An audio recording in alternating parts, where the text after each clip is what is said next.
Pemirsa, hari ini bertepatan dengan Hari Mata Sedunia dan berdasarkan data nih bahwa glaukoma merupakan penyebab kebutaan nomor 2 di dunia yang terbanyak ya.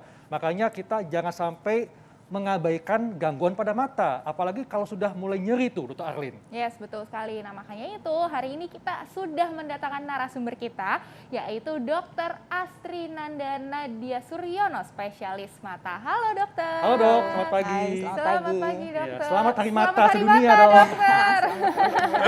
Love for eyes, dok. Love ya, your temanya. eyes gitu ya.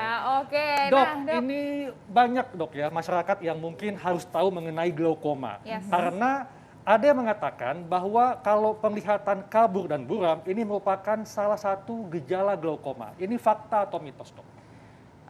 Antara fakta dan mitos, karena sebetulnya pengertian penglihatan itu sendiri beda-beda ya. Kadang-kadang orang bilang penglihatan saya kabur, itu sebetulnya mendeskripsikan penglihatan sentralnya. Tapi berbeda dengan penyakit mata lainnya, glaukoma itu yang hilang penglihatan sampingnya. Iya. Jadi seringkali pasien nggak bilang kabur gitu. Sampai kalau memang sudah lanjut baru hilang semua, Iya, baru dia makanya bilang kalau kabur. misalnya di glaukoma itu kita ada yang pasien yang bilang penglihatannya seperti terowongan gitu ya dok? Ya betul, betul. Iya. Blind spot gitu, dok. Ada blind spotnya berarti. Ya? Jadi blind spotnya di perifer atau di pinggir-pinggir gitu. Oke, nah dok, ini fakta atau mitos berikutnya nih dok. Seringkali penderita glaukoma itu terjadi pada usia 50 tahun. Ini fakta atau mitos dokter? Lagi-lagi setengah-setengah fakta dan mitos, karena yang terbanyak memang betul pada usia tua, tetapi juga bisa terjadi pada dewasa muda, pada remaja, pada anak-anak, tergantung tipe glaukomanya. Jadi ada banyak macam-macam glaukoma. Jadi bisa juga terjadi pada usia bisa terjadi pada usia lebih muda ya dok ya? Betul. Gitu ya, bukan hanya 50 tahun. Oke. Dok, ini kan tadi dikatakan bahwa gejalanya itu bukan penglihatan kabur, dok ya. Di awal itu bukan kabur penglihatannya, tapi gangguan penglihatan pada bagian tepi atau perifer. Tapi dok, ini ada juga yang mengatakan bahwa biasanya nih seringkali penderita glaukoma tidak merasakan tanda atau gejala. Ini fakta atau mitos, dok? Fakta. Fakta. Jadi, Wah. Jadi memang banyak sekali pasien-pasien glaukoma biasanya nggak tahu bahwa dia sakit. Mungkin keluarganya yang mengamati kok jadi seperti clumsy gitu, jadi sering kesandung atau sering nabrak-nabrak, atau kalau yang masih nyetir suka nggak lihat ada motor jadi refleks menghindarnya kurang gitu ya. Jadi ya itu dia, dan seringkali juga tanpa rasa sakit. Jadi banyak yang bilang nggak menyadari bahwa dia ada sakit matanya sampai sudah lanjut dan sudah hampir penglihatan depannya terpengaruhi. Oke. Iya. Dok, penyakit glaukoma ini kan disebabkan karena gangguan pada aliran cairan mata, dok ya, sehingga ada peningkatan pada bola matanya, peningkatan tekanan pada bola mata. Iya. Jadi pada awalnya itu tidak merasakan gejala sedikit pun, dok? Atau ada rasa nyeri nggak sih di matanya atau sakit kepala gitu? Nah, ada beberapa tipe glaukoma, memang ada yang kronis dan ada yang akut, tergantung dari kelainan pada bola matanya. Tetapi yang terbanyak sebetulnya kalau untuk orang Indonesia memang masih yang sudut terbuka, dan ini perjalanannya kronis, sehingga betul, jadi dia perjalanan penyakitnya pelan-pelan, makin lama tekanan bola matanya makin naik. Kebanyakan nggak bilang sakit, tapi banyak juga yang bilang mungkin kalau dia sensitif bisa merasakan pegel atau rasa nggak nyaman aja, tapi yang mengeluhkan sakit itu jarang. Oh gitu. Nah dok, ini sebenarnya kan glaukoma nih bisa sampai orang bisa buta gitu ya dok, kayak penglihatannya kabur. Tapi sebenarnya bisa dicegah nggak sih dok sebenarnya? Ya. Jadi kuncinya memang pencegahan atau deteksi dini ya. Jadi karena sebetulnya penyakit glaukoma ini penyebabnya masih dipelajari terus, multifaktorial, tapi ada juga yang bilang ini suatu penyakit genetika, artinya diturunkan gitu. Jadi kalau kita tahu di keluarga kita ada yang menderita glaukoma, deteksi dininya adalah ya jadi kita memeriksakan mata kita secara rutin, jangan tunggu ada keluhan. Nah, Karena rutinnya itu per berapa bulan gitu dok?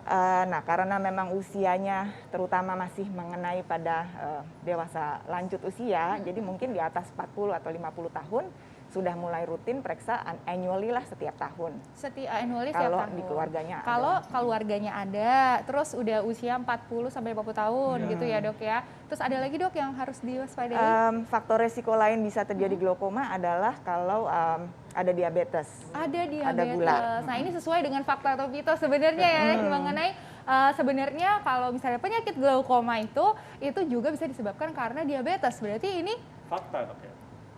tidak sepenuhnya betul Oh, karena tidak sepenuhnya bukan betul, malah jadi mitos ya dok ya, tidak Iya. sepenuhnya. Jadi gimana dok? ya, Tapi jadi meningkatkan resiko kali dok ya? meningkatkan resiko. Meningkatkan Jadi dia risiko. Oh. salah satu faktor resiko. Tadi saya bilang glaukoma itu penyebabnya masih belum diketahui dan kemungkinan besar multifaktorial. Ya. Dan diabetes ini di sini menjadi faktor resiko yang Oke. misalnya kita ada genetik glaukoma tapi kita nggak ada gula, mungkin kita nggak bermanifestasi sebagai Oke. glaukoma, tapi misalnya ada bakat terus plus ada diabetes, nah mungkin bisa menjadi bermanifestasi. Jadi diabetes ini adalah faktor resiko dok ya? Kira-kira gitu. Nah, kita akan masih banyak bertanya dok tentang glaukoma ini dan apa saja penyebabnya, apa saja cara pencegahan dan penanganannya. Tapi kita akan simak sesaat lagi tetap di Hidup Sehat. Kembali lagi di Hidup Sehat pemirsa dan masih di Hidup Sehat spesial Hari Mata Sedunia. Betul. Dan tadi ya dikatakan bahwa diabetes adalah salah satu faktor risiko glaukoma. Nah, ini ada fakta mitos dok yang mengatakan semakin tinggi kadar gula darah akan memperberat penyakit glaukoma yang diderita. Ini fakta atau mitos?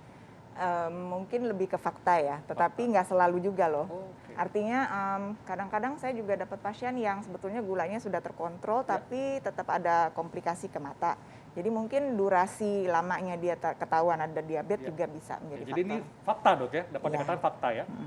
Wah, oke. Nah, ini fakta atau mitos berikutnya, dokter. Penyakit glaukoma ini bisa menyebabkan hilangnya penglihatan. Ini Iya. fakta atau mitos, dokter? Fakta sih. Fakta. Fakta. Waduh, bahaya sekali. Ya. Jadi memang glaukoma ini kan dia tidak bergejala dok ya, bisa iya. nggak bergejala, tapi lama-lama bisa hilang penglihatan. Jadi dapat dikatakan glaukoma ini adalah penyakit si pencuri penglihatan. Aduh, Iya. amit-amit ya, jangan Betul. sampai penglihatannya dicuri sama glaukoma. Iya. Oke, ini ada pertanyaan nih dok dari masyarakat ya. Katanya penyakit dari glaukoma itu, pengobatannya itu hanya bisa menyelamatkan penglihatan yang tersisa. Ini fakta, bukan fakta atau mitos ya, pertanyaan dari masyarakat dokter. Iya, betul. Jadi karena dia yang rusak adalah syaraf mata, jadi kalau dia kondisinya sudah lanjut memang akan menjadi buta yang permanen sifatnya. Jadi deteksi dini tadi kita udah ngomongin, jadi memang yang paling betul adalah deteksi dini ini. Supaya nggak keburu udah banyak yang rusak, baru kita obatin gitu. Jadi kalau memang udah ketahuan dari awal, tekanannya tinggi, tetapi rusak penglihatan baru sedikit, maka kita bisa bantu untuk menjaga supaya nggak makin jelek dengan menurunkan tekanan bola matanya. Tapi apakah akan bisa kembali lagi seperti normal gitu dok kalau Iya. misalnya pengobatannya glaukoma ini? Iya, nggak bisa karena yang rusak di sini sel-sel syaraf dan sel-sel syaraf ini nggak kayak kulit, nggak kayak rambut yang kalau udah rusak dia regenerasi lagi, tumbuh baru, sehat gitu ya. Nggak bisa, jadi dia memang nggak punya daya regenerasi, jadi permanen kerusakannya. Dok, masyarakat ini pengen tahu dok, sebetulnya bentuk pengobatan glaukoma ini seperti apa? Apakah harus laser atau operasi kah, atau ketika di awal dengan menggunakan obat-obat biasa seperti obat tetes mata? Ya, jadi prinsip pengobatan glaukoma atau penanganan glaukoma adalah menjaga supaya tekanan bola mata ini senormal mungkin. Nah, caranya bagaimana? Bisa dengan obat-obatan, obat tetes maupun minum, ya, dengan laser juga bisa, dan surgery atau bedah juga bisa, tergantung dari ya kebutuhannya dan tipe glaukomanya. Gitu. Nah, berarti pengobatannya dilakukan seumur hidup apa gimana nih dok? Ya, jadi salah satu jenis pengobatan dalam hal ini adalah pemantauan jangka panjang. Jadi karena kita nggak tahu tekanannya tinggi atau tidak, karena tidak ada gejala, jadi memang hanya ada satu cara pengukuran tekanan bola mata itu dengan kontrol secara rutin ke dokter mata. Artinya kalau memang kita sudah diketahui ada glaukoma, maka sebaiknya rutin kontrol minimal 1-2 tahun sekali ke dokter mata.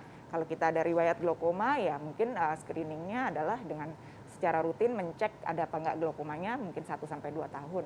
Dok, ini mungkin masyarakat juga bertanya-tanya, ini pemeriksaannya itu yang seperti apa sih? Apakah yang kalau misalnya kita di mall gitu ya, tiba-tiba duduk ada optik kita periksa gitu, apakah kayak gitu aja atau harus benar-benar ke dokter mata dan diperiksa apanya gitu? Mungkin masyarakat juga perlu tahu dok. Ya, pemeriksaan utama adalah kalau kita pantau tekanan bola mata adalah mengukur tekanan bola mata. Ini banyak caranya. Yang paling simple mungkin biasa dikerjakan secara rutin adalah dengan udara. Jadi ada udara ditiupkan, terbaca ukuran tekanannya. Tetapi ini sebetulnya nggak akurat. Jadi kalau kita ke dokter mata khususnya yang spesialis glaukoma akan lebih tepat lagi diukur dengan alat yang namanya aplanasi Goldman. Jadi dia ada bersentuhan dengan bola mata untuk ukur tekanannya. Selain itu juga untuk menilai fungsi dan struktur bola matanya ada beberapa pemeriksaan tambahan yang biasanya kita ulang setahun 2 kali. Wow. Dok, tips dok kepada masyarakat terkait dengan Hari Mata Sedunia supaya masyarakat bisa selalu menyayangi mata dan supaya karena segala hal dimulai dari mata turun ke hati dok ya. Jadi supaya nggak terganggu dok pelihatannya. Silakan dok. Ya, tips ya. Jadi memang secara umum, secara general aja mungkin 1 tahun sekali atau 2 tahun sekali bisa cek mata ke dokter mata. Ada atau tidak ada keluhan. Kalau memang sudah tahu ada resiko misalnya ini glaukoma ya, jadi kita sebaiknya lebih rutin lagi mungkin setahun sekali cek ke dokter mata. Oke, baik dok, terima kasih untuk penjelasannya dok. Terima Terima kasih kasih. banyak Dokter Tria. Terima kasih. Sehat selalu. Wah, sudah tidak terasa ya, sudah 60 menit nih Dokter Betul. Haikal, Dokter Tria. Kita menemani pemirsa di rumah. Jangan lupa selalu saksikan Hidup Sehat TV One tiap hari Senin sampai Jumat jam 9 pagi hanya di TV One. Dan ingat tetap taat prokes serta lakukan vaksinasi karena jangan pilih-pilih vaksin ya. Semua vaksin itu baik. Jadi itu cara kita untuk memutus mata rantai penularan penyakit corona. Kami Yes. pamit, Dr. Haikal. Saya Dokter Renita Arlin. Indonesia hidup sehat. Bye-bye.